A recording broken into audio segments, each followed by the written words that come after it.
Salut à toutes et à tous, ravi de vous retrouver pour cette nouvelle édition de la Minute Quintet. On débute la semaine du côté de Deauville, sur la côte normande en compagnie des galopeurs. Le prix du Mont-Saint-Michel sera support de Quintet. C'est bien entendu un handicap qui nous attend pour des chevaux âgés de 3 ans et au-dessus. Il y aura 2500 mètres à parcourir sur la piste en sable fibré. Il y a d'ores et déjà un nom partant, ce sera le numéro 9, Pentaour. Du coup, ils ne sont plus que 15 au départ de cette première course qui est prévue aux alentours de 13h55. Alors, on commence à avoir l'habitude maintenant de voir des 3 ans au départ de ce type de compétition, puisque l'année prochaine ce sera pour 4 ans et au-dessus en tout cas. On a une course référence disputée sur ce parcours il y a un petit peu moins d'un mois qui va nous servir justement de référence et d'appui pour essayer de faire le papier. C'est pour ça que j'ai retenu en tête de ma sélection le numéro 2 Cassius qui a terminé justement deuxième de cette course de référence. C'est vrai qu'il courait bien. Et surtout, il s'est montré rassurant dans cette catégorie.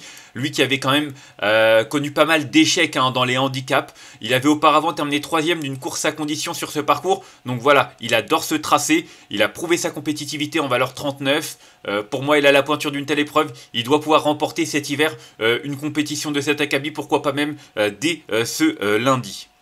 Ensuite, j'ai retenu en deuxième position l'As Kozaken Zipfel. Alors, c'est l'un de ceux qui n'a pas participé à cette course référence. On ne l'a pas revu depuis le week-end de l'Arc de Triomphe et un échec dans un gros handicap de classe 1. C'était sur cette même distance, mais sur le gazon maintenant. Il revient sur un parcours qu'il adore. Il avait remporté un quintet sur ce tracé le 16 novembre avant de confirmer 3 semaines plus tard dans cette course, je crois d'ailleurs.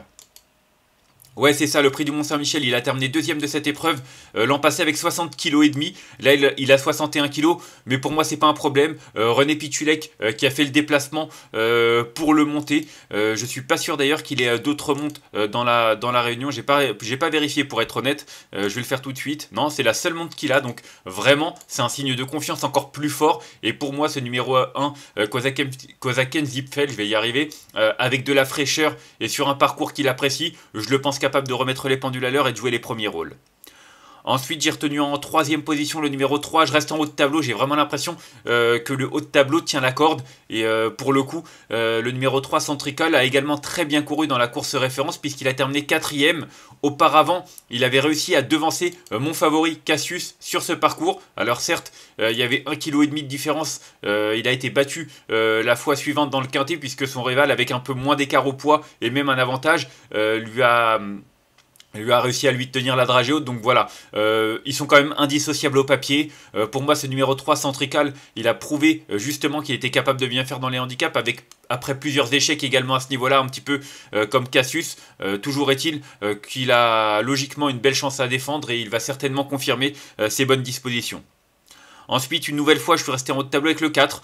C'est vrai, parfois assez simple les courses, on verra si c'est le cas, mais 1, 2, 3, 4, c'est vrai que voilà, j'aime beaucoup, j'ai retenu 2, As, 3 et 4 pour être honnête dans cet ordre-là, mais en tout cas, le numéro 4, Caléo Palace, a lui aussi très bien tenu sa partie dans la course référence. Il est redescendu sur l'échelle des valeurs, il est sur la montante également après avoir fait l'impasse sur la période estivale. Donc voilà, il arrive avec de la fraîcheur, une compétitivité retrouvée, un parcours qu'il apprécie et sur lequel il a souvent répondu présent. Pour moi, il coche toutes les cases. D'ailleurs, l'an passé, il avait remporté la 2e épreuve de ce handicap.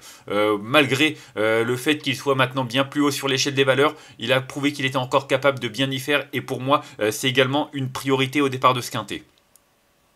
Ensuite, j'ai retenu en 5ème position le numéro 15, Alerio, qui vient de très bien courir en terminant 2ème d'un quintet du côté de Chantilly. C'était il y a une dizaine de jours sur 3200 mètres. Donc voilà, on change un petit peu de distance, mais c'est pas un problème. Il a prouvé qu'il était capable de bien faire sur une distance un peu plus courte. Je crois pas qu'il ait de référence sur ce parcours. Non, il a couru sur la PSF d'Auvillaise. Il a déjà bien fait, même gagné, mais c'était sur 1900 mètres. En tout cas, il a prouvé qu'il avait de la tenue. Le raccourcissement de la distance ne va pas le déranger. Bien placé en bas de tableau. Pour moi, c'est également un concurrent qu'il faut suivre en confiance. Ensuite, j'ai retenu en 6ème position le numéro 6, Devil in the Sky. Devil in the Sky qui a terminé 3ème de la course référence sur ce parcours il y a 4 semaines de cela. Maintenant, c'est un cheval qui répète pas toujours ses courses. On l'a vu, il a été décevant à plusieurs reprises dans cette catégorie. Il a prouvé sa compétitivité, mais voilà, j'ai peur justement qu'il ne répète pas. S'il répète, il a même sa place sur le podium. Il l'a prouvé lors de sa dernière tentative en terminant 3ème du quintet. Mais voilà, moi j'ai des petits doutes, j'ai toujours des petits voilà, des petits picotements, on va dire, qui m'incitent à le retenir un petit peu plus loin. Mais en tout cas, si ça se passe bien, il a lui aussi le droit de faire l'arrivée de ce quintet sans aucun souci. Ensuite, j'ai retenu en 7ème position le numéro 10, Ideal King. Alors ça, c'est peut-être ma botte secrète déjà.